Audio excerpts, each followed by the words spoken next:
அக்ஷய்,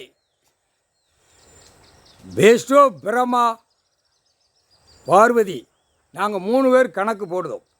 டெல்லி, மகாராஷ்டிரா கணக்கில் 8 நாட்டு சனீஸ்வரி பதவியில் உட்கார வச்சுட்டார் முதலமைச்சர்.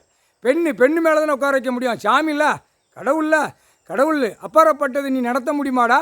டெல்லி டு தமிழ்நாடு ஒரு பேப்பரை எல்லா நாட்டிலையும் அச்சடிக்கான். அப்போ எவ்வளோ பெரிய விளையாட்டு விளையாடுத இல்லை? அரசியல்வாதி எவ்வளோ பெரிய விளையாட்டு தெரியுமா? இப்போ பலாயிரம் கோடி முதலமைச்சர் இத்தனாயிரம் கோடிங்கிற கணக்கு வரையில் நீ அச்சடிச்சியாடான்னு உள்ளே தூக்கி போடுவார். மந்திரி இத்தனாயிரம் கோடி நீ அடித்து வச்சிருக்கியா, அடித்து பேப்பரை அடித்து நீ விளையாடுதியா, மந்திரி உள்ளே தூக்கி போடுவார். எம்எல்ஏ இத்தனாயிரம் கோடி அடித்து பெட்டியில் அடித்து விளையாடுதியாடா, அவனை உள்ளே தூக்கி போடுவார். அடுத்தாப்பில் பஞ்சாயத்து போட்டு வார்டில் நீ இத்தனை கோடி பேப்பர் அடித்து வச்சிருக்கியாடா, அவனை தூக்கி உள்ளே போடுறான். முடிஞ்சு வச்சா கணக்கு. துஷ்டு எடுப்பார், துஷ்டு விடுவார். கணக்கு இதுதான். இன்று நாள் டெல்லி முதலமைச்சர் ஒரு பெண்ணு தூக்கி உட்கார வச்சுட்டாரா, அது இவரால் தான்டா முடியும். ஒருத்தனை உட்கார வைப்பான்னு இவர் கணக்கு விட்டார். இல்லை, நம்ம மாற்றி உட்கார வைக்கணும்டா, பெண்ணை தூக்கி வைக்கணும்டா, நம்ம மாற்றி விளையாடண்டா அப்படின்னு அவன் நினச்சான்.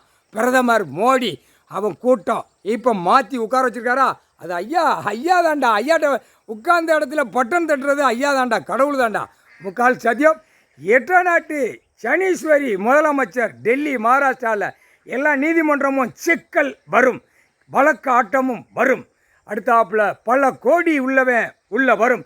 2ஆம் நம்பர் மில்லு அனைத்து உள்ள வரும். இவளை வச்சு இப்போ எல்லாம் 8 நாட்டு சனீஸ்வரி 2 பேர் போவாங்க பதவியில். அவள் தான் உட்காந்துருப்பாள். சனீஸ்வரி உட்கார்ந்தவொடனே அனைத்தும் உள்ளே மாட்டுவான். பெட்டி அடிக்கிற பெட்டி போட்டாரா, இப்போ எல்லாம் டெல்லி டு தமிழ்நாடு வரைக்கும் இதுதான் இந்த கூச்சல் ஓடும். முக்கால் சத்தியம். நீதிமன்ற கோர்ட்டு ஐயா உட்கார்ந்துருக்காருன்னு இன்னும் நீ எடுத்து பார்க்கலையாப்பா? நீதிபதி சர்ச்சை அனுப்பணும். இப்போ பார் என்ன நடக்குன்னு பார்.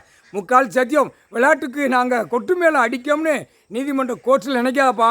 வழக்கறிஞர் அப்படி தான் சொல்லுவான். இது என்னமோ கெட்டிட்டு பாடுதாம்னு என் பிள்ளைய சொல்லாத, புரியுதா? உட்காந்து அவர் ஆடுதாரு உத்தரத்தாண்டம். கைலாசத்தில் உட்காந்து உத்தரத்தாண்டம் ஆடிக்கிட்டு இருக்காரு. புரிஞ்சி நடை, தெரிஞ்சி நடை. முக்கால் சதி.